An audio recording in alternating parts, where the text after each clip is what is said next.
he also insulted all Africans. I think they forgot to say thank you to us. It's not a big deal. It will come with time. There is a part that caught my attention where he talked about ingratitude. Gratitude, I am well aware, is a non-transmissible disease to humans. He is human. Our ingratitude is not transmissible to him. This is how this gentleman sees Africa, sees Africans. We are not human. In his eyes, I think that if he is not an atheist and he prays, every morning when he wakes up and prays, he should also pray to the Africans. Because it is thanks to our ancestors that there is a France today. He should pray to us. Dear participants of the first summit, of the heads of state of S, hello. It is a great pleasure and an honor to meet here today, a blessed date here in Niamey. Before anything else, let us give thanks to God who made this day possible. We thank Him for everything He has done for us up to today, and everything He will do for the people of AES.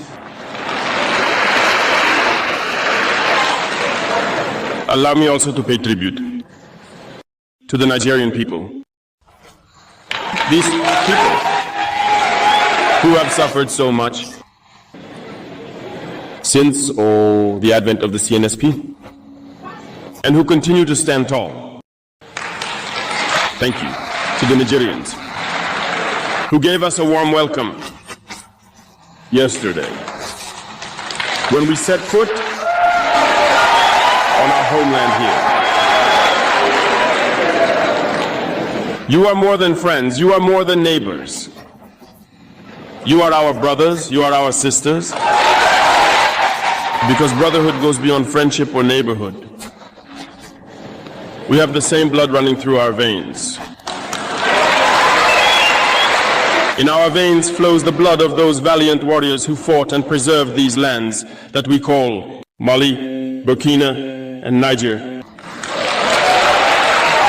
In our veins flows the blood of those valiant warriors who helped the entire world rid itself of Nazism and many other scourges. In our veins, for the blood of those valiant warriors who were deported from Africa to Europe, America, Asia, or I don't know where else, and who contributed to building these states during slavery. In our veins, for the blood of dignified men, robust men, men beginnings. And for that, let us be proud and be thanked for being nationals of the ASA. Africa, this continent that has suffered so much and continues to suffer because of the imperialists. These imperialists have only one cliché in mind. Africa is the empire of slaves. That's how they see Africa. To them, Africans belong to them. Our lands belong to them. Our subsoils belong to them. They have never been able to change their mindset until today. Deplorable, but how do they proceed? Unfortunately, it has been since the 1960s when these sham independences were given to Africa. They have merely placed local lackeys at the head, according to them, of their sub-prefecture to be able to continue supplying them. These local lackeys whom we would call today salon slaves. In other contexts, it's about trying to live like the master, to satisfy the master, and to do everything the master dictates to them. They steal, they plunder our states, bring everything to the master, and their wealth is kept with the master. They do everything to live like the master and always satisfy him. When the master commands, they execute. Do you know who these salon slaves are? Well, we are going to explain what that is. They are individuals who have no dignity, who have no morals, who have no personality. But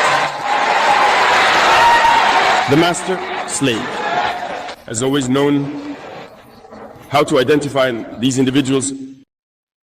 They are always ready to betray their brothers to satisfy the master.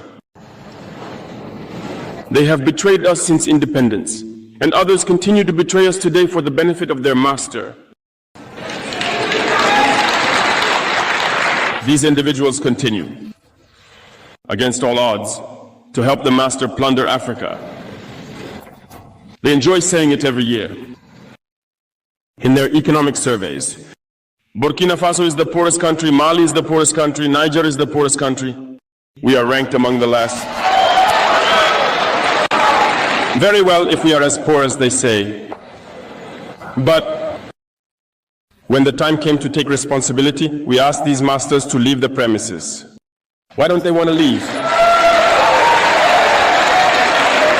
When we take the case of Niger, for over 40 years, some countries have been exploiting uranium to produce energy at home. From Ottawa to Paris, the streets are lit up. It's the light. But in Niger, it's darkness that is served to us. When you go to our states, our lands are riddled with holes everywhere in search of precious metals such as gold. But often there isn't even the slightest accessible road to reach the areas where they are exploiting gold, let alone some basic social services. That's why we decided to revolt and take the destiny of our countries into our own hands. There are many other examples. But when we decided this way, we were approached by certain armchair slaves to convey the message of their master to us, because they had created this kind of polymer chain that rises to the head of our states to serve them, and we came to break the chain. And it's inconceivable for them. So they approached us and asked us to fall in line, to be part of the elite who must lead Africa because they have an elite trained and shaped, who must follow, who are embedded in that chain. We refused to fall in line with them. And from then on, hostilities began. They misled into our areas. Several mercenaries, trainers, agents descended into the Sahel hoping to carry out attacks. Barbaric, cowardly, against our populations, hoping to incite them to revolt. In addition to these attacks on the ground, the communication attacks, manipulation, disinformation are deeply rooted in their souls. But the people of the Sahel have understood, and never again will they be manipulated. They know where they come from, they know what they are doing, and they know where they are going.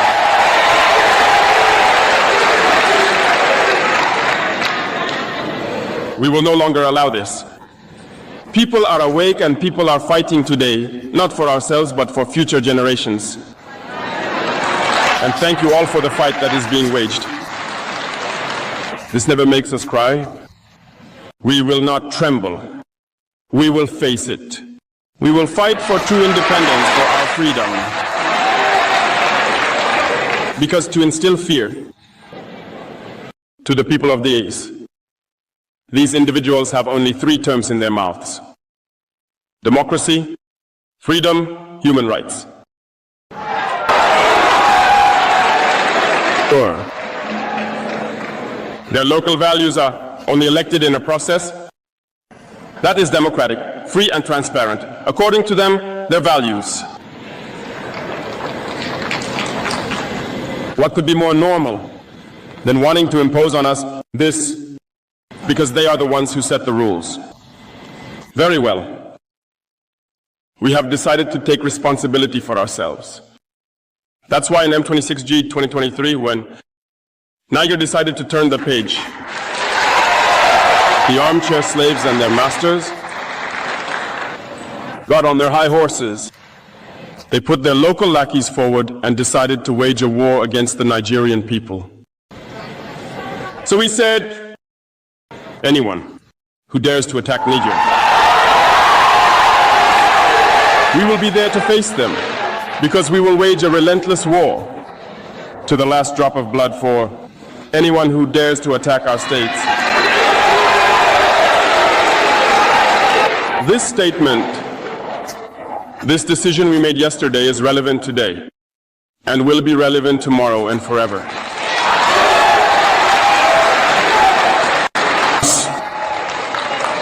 The AES was born on September 16, 2023, within a mutual defense architecture, but we deemed it necessary to extend and expand the AES architecture. What brings us together today should allow us to venture into other areas in addition to defense, notably finance and economy, infrastructure, health, education, in short, and so on. I therefore wish that this moment be for us a story that we will write for the AES, but especially for Africa and for the entire world. May God enlighten each and every one of us. May God inspire us in these tasks entrusted to us. And above all, that when we carry out all our work, we keep in mind one thing, the supreme interest of our populations. On this note, we pray once again, good Lord, that He accompanies us all in our various tasks, that He protects our fighters, who, thanks to them, allow us to sit here and discuss the future of our states. So thank you once again, people of Niger. Be united. And in solidarity, people of the AES, the homeland or death. Thank you.